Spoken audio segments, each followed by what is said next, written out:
Hi అండి, అందరూ ఎలా ఉన్నారు? బాగున్నారా? ఈరోజు మాకు పప్పు సీట్లు ఇచ్చారండి. ఏంటంటే మేము 1 ఇయర్ నుంచి కడుతున్నామండి. ఆ పప్పు సీట్లు అనేవి ఈరోజు ఇచ్చారు. అంటే పండగ దగ్గరకు వస్తుంది కదండి, ప్రతి సంవత్సరం ఈ టయానికి ఇస్తారండి. ఒక్కొక్క దిక్కున 250 కట్టించుకుంటారు, ఒక్కొక్క దిక్కున 350 కట్టించుకుంటారండి. అది సంవత్సరం అంతా కడితే పండగ దగ్గరలో చేసి మనకి ఇస్తారండి. అవన్నీ మాకు ఈరోజు వచ్చాయండి. అవి ఏమేమి ఇచ్చారో ఈ వీడియోలో చూద్దాం. ఇది సన్ఫ్లవర్ ఆయిల్ అండి, మనకి 15 లీటర్లు ఇస్తారు. తర్వాత వచ్చేసి ఇది రైస్ బ్యాగ్ అండి, 25 కేజీలు ఉంటుంది. ఇదొకటి. ఇంకా దీంట్లో ఏమేమి ఉన్నాయో చూద్దామండి.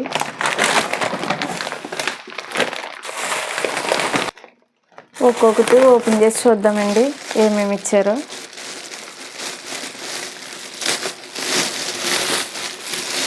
ఇది బాస్మతి రైస్ అండి. మనకు పండుగ సీజన్ కదా, ఇప్పుడు బిర్యానీ గట్రా వండుకోవడానికి బాగుంటుందండి. కేజీ ఉంటుందండి రైస్. తర్వాత వచ్చేసి రిన్ సర్ఫ్ ప్యాకెట్లు 3 ఇచ్చారు. తర్వాత రిన్ సబ్బులు 3 ఇచ్చారండి. తర్వాత వచ్చేసి 3 సంతూర్ సబ్బులండి. క్లీన్ ప్లస్ దండ ఇచ్చారండి మనకి షాంపూలది. తర్వాత ఇది పసుపు కుంకుమ. ఈ సేమియా పుల్లలండి. ఈ సేమియా అండి చాలా బాగుంటుంది.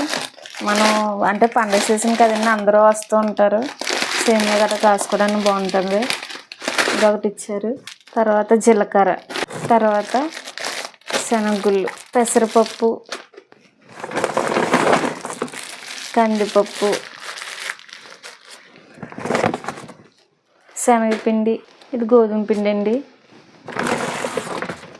ఇది శనగపప్పు,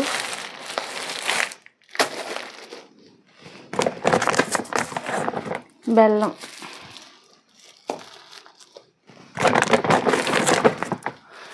బొబ్బరి పప్పు అండి. ఇది దీంతో బూరెలు చేసుకుంటే చాలా బాగుంటాయండి.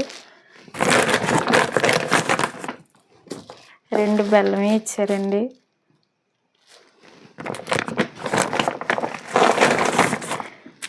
ఇడ్లీ నూక,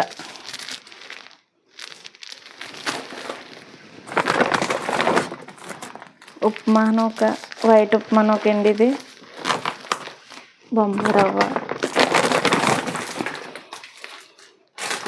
ఇది మైదా పిండి అండి. తర్వాత పంచదార, మినప్పప్పు,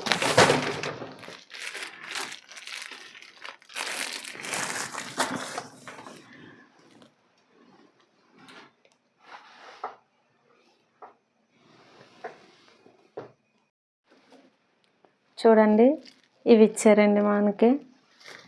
పప్పు సీట్లు అనేవి వచ్చాయండి మనకి. మేము నెలకి 350 కట్టామండి. మొత్తం సంవత్సరానికి 4200 అయిందండి. అయితే మన మిడిల్ క్లాస్ వాళ్ళకి అంటే ఇవన్నీ ఒకసారి కొనడం అంటే చాలా కష్టంగా ఉంటుందండి. ఇలాగ నెలకి ఇంత అని కట్టుకోవడం వల్ల మనకి సులువుగా అనిపిస్తుందండి. మనకి పండుగ దగ్గరలో ఇస్తారు కనుక అందరూ ఈ టైంలో పిండి వంటలు వండుకుంటారు కనుక మనకి ఇవి అనేవి చాలా బాగా యూజ్ అవుతాయండి పిండి వంటలు వండుకోవడానికి. మీ ఏరియాలో కూడా ఇలా పప్పు సీట్లు కడుతూ ఉంటే కామెంట్ చేయండి. ఇలా పప్పు సీట్లు కట్టడం అనేది మనకి వర్తా కాదా అనేది కూడా కామెంట్ చేయండి. వీడియో నచ్చితే లైక్ చేయండి, షేర్ చేయండి, నా ఛానల్ సబ్స్క్రైబ్ చేసుకోండి. Thank you friends.